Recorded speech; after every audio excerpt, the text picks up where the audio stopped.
Bonjour et bienvenue dans cette nouvelle série qui narrera l'histoire de différents personnages qui m'ont marqué lors de mes sessions de jeu dans toute leur longueur et leur largeur. Aujourd'hui, nous allons nous intéresser au cas d'Egon Stetmann. On m'a collé beaucoup d'étiquettes, celles de guerrier de la liberté, de justicier, de fugitif, de saboteur. Certains m'ont même traité de héros, mais ils se sont tous trompés. Car je suis aussi un génie. Un héros génie. Un Eni. Je t'assure, Gary, j'invente rien. Depuis le début, c'était moi, ton meilleur pote dans toute la galaxie, Egon Stetmann.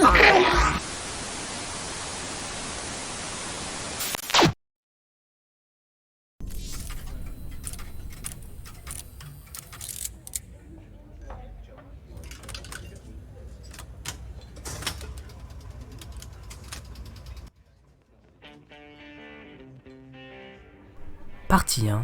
Les origines. Bien que nous rencontrions le scientifique sur le pont de l'Hyperion au début de notre aventure, son histoire commence bien plus tôt, alors qu'il n'était encore qu'au balbutiement de sa carrière scientifique. Jeune universitaire qui venait de rater son projet de thèse, Egon Stetmann était un idéaliste qui rêvait de bâtir un avenir meilleur pour l'ensemble des Terranes du secteur de Coprulu. Egon commence alors sa carrière au centre de recherche Terran du Dominion sur Tirador 3. On lui confie comme projet, à lui et à sa collègue Isabella Iorin, de concevoir un champ de force portable de gaz ionisé, semblable au bouclier de plasma Protoss, mais sans la nécessité d'un générateur de champ psi.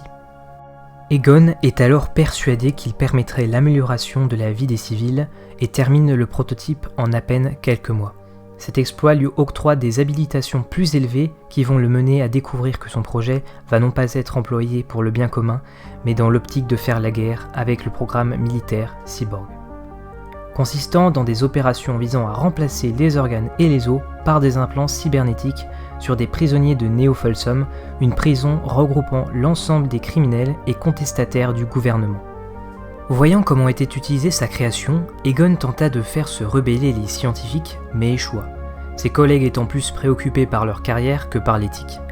Egon, excédé par les atrocités dont il avait été témoin, et le comportement de ses collègues, décide d'introduire un virus informatique de son cru dans l'ordinateur central, afin de saboter l'ensemble de l'installation.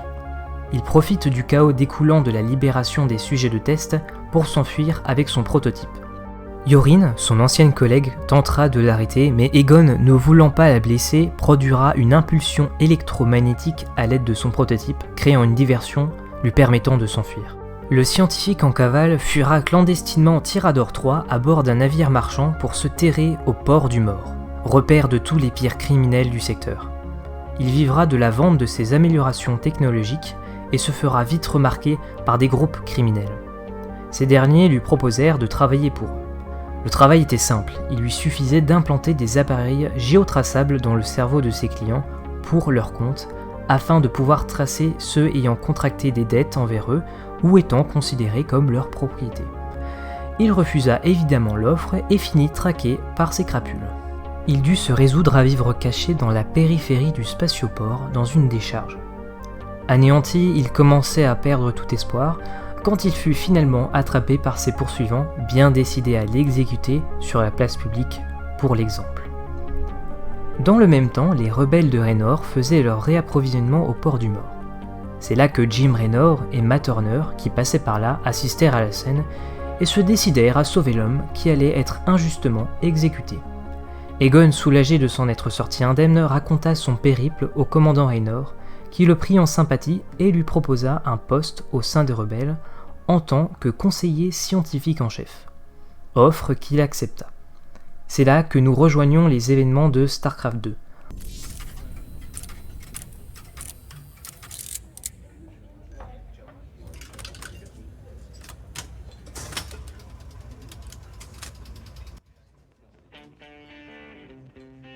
Partie 2. Une vie de rebelle. En début de campagne, le labo de l'Hyperion n'est pas encore opérationnel. Stetmann en fera d'ailleurs souvent la remarque. Monsieur, vous pensez activer le labo bientôt ? Ce serait fantastique. Une fois le labo mis en place, Les recherches effectuées par le scientifique s'avéreront indispensables à l'avancée des rebelles. Au cours des différentes expéditions, il émettra le souhait d'acquérir des artefacts Protoss et de la biomasse Zerg afin d'apporter des améliorations significatives aux rebelles. Commandant, l'artefact extraterrestre est en sûreté au labo. Le voir ici, ça me rappelle des projets spéciaux que j'avais. Oh, du calme, Statman. Comment ça, des projets? Vous faites de la recherche ici? Bien sûr, enfin, pas encore, monsieur, mais j'ai d'abord besoin de quelques spécimens pour mettre tout ça en route. Et une fois que ce sera réglé, on pourra apporter de substantielles améliorations au système d'armement et aux procédures tactiques. Ça, je suis totalement pour. De quoi t'as besoin? Toutes sortes de choses. J'ai indiqué les détails dans notre base de données. Si vous tombez sur quoi que ce soit d'utile au cours de vos missions, vous recevrez une notification automatique. Essaie quand même de pas faire exploser le vaisseau, d'accord? Il consignera la quasi-totalité de ses recherches dans de nombreuses entrées de journal semblables à celle-ci.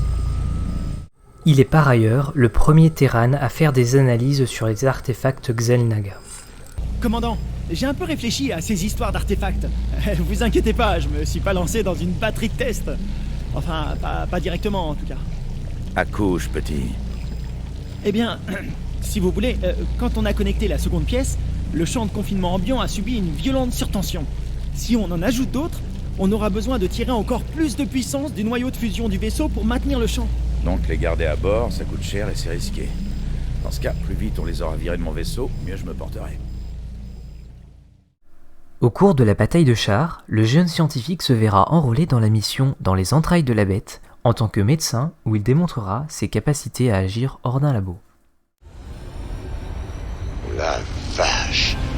Rien ne vaut une bonne vieille baston à l'ancienne.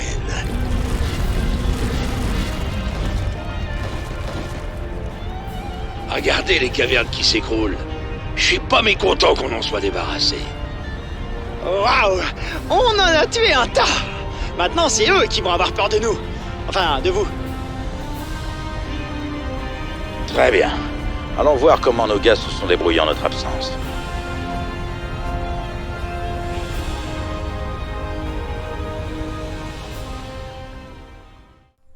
Après que l'opération visant à retransformer la Reine des Lames en humaine fut couronnée de succès, Egon déclara ne pas être en mesure de stabiliser l'état de Kerrigan, ses connaissances sur le sujet étant encore insuffisantes. S'en suivit de nombreuses escarmouches entre les rebelles et le Dominion.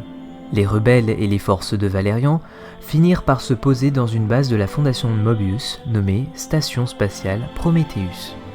Cependant, il s'avérera rapidement qu'il s'agissait d'un piège visant à sa capture au profit du docteur Émile Naroud. Après avoir été assommé, puis ligoté, Egon dut son salut à Kerrigan. Ensemble, ils se frayèrent un chemin dans l'installation, évitant les hybrides afin de rejoindre les forces du commandant Raynor. Les rebelles purent fuir vers la station de recherche du protectorat du Mojan, EB-103, là où débute le deuxième épisode de la trilogie, Heart of the Swarm. Pendant l'intervalle entre leur arrivée à la station et son attaque par le Dominion, Statman est envoyé en expédition sur la planète Bel'Shir. Malheureusement, le début de la guerre de la faim contre le Xel'Naga déchu Amon plonge le secteur de Koprulu dans le chaos. C'est dans cette confusion générale que le scientifique sera tout bonnement abandonné à son sort. Commence alors une longue descente pour lui dans la folie, due à son isolement et son exposition prolongée à la terrazine. Plongé dans sa folie, il devient obsédé par la récolte de terrazine et crée des robots de récolte qu'il considère comme ses amis. De plus, il semblerait qu'il converse régulièrement avec Bel'Shir, qu'il semble vénérer comme un dieu omniscient. Vérité ou démence, difficile à dire. Dans le même temps, il obtient des pouvoirs psioniques et la capacité à communiquer avec la faune. Capacité qu'il a sûrement obtenue grâce à sa consommation de terrazine, lui permettant de surcroît de faire des avancées majeures dans de nombreux domaines. En pleine folie, il fera la rencontre des commandants dans la mission coop Robots dans la brume, qui l'aideront à protéger ses vaisseaux de récolte. Réalité ou hallucination, Statman n'arrive même plus à savoir si les commandants sont réels ou non. Plus tard, il construira une armée pour défendre Bel'Shir, qu'il nommera Mecha-S1, basée sur le design des Zerg, mais entièrement mécanique.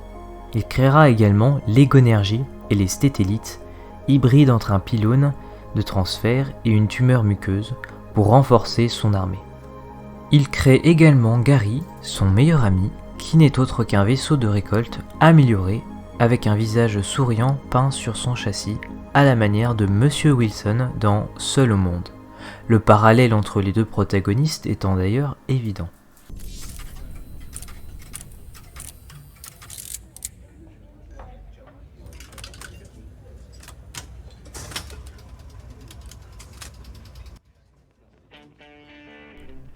Partie 3, les comics. Nous voilà arrivés à la partie comics, car oui, pour ceux qui ne le savent pas, il existe des comics StarCraft qui servent à étendre le lore. Le comics qui va nous intéresser est La Terre Sacrée.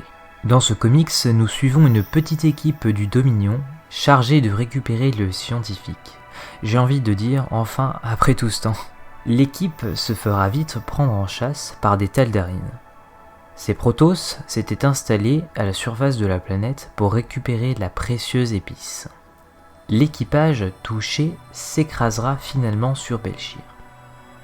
Après avoir rencontré un mystérieux automate, ils se retrouvèrent nez à nez avec Egon, entouré de son méca S1. Le scientifique fou souhaitait les voir mourir, mais après une fine manœuvre, l'équipe parvint à se soustraire de son jugement irraisonné. Le fantôme dut cependant accepter le présent d'Egon, une dose de terrazine. Après quoi, lui, Egon et son méca S1 exterminèrent les Taldarim de la surface de Belchir. La bataille terminée, Egon demanda à Gary s'il avait écrasé son larbin. Cependant, le larbin avait une mission à accomplir et administra une dose de sédatif aux scientifiques. Le fantôme demanda alors à Gary s'il voulait rester sur Belchir ou partir avec Egon. Ce dernier décida de suivre son créateur et meilleur ami.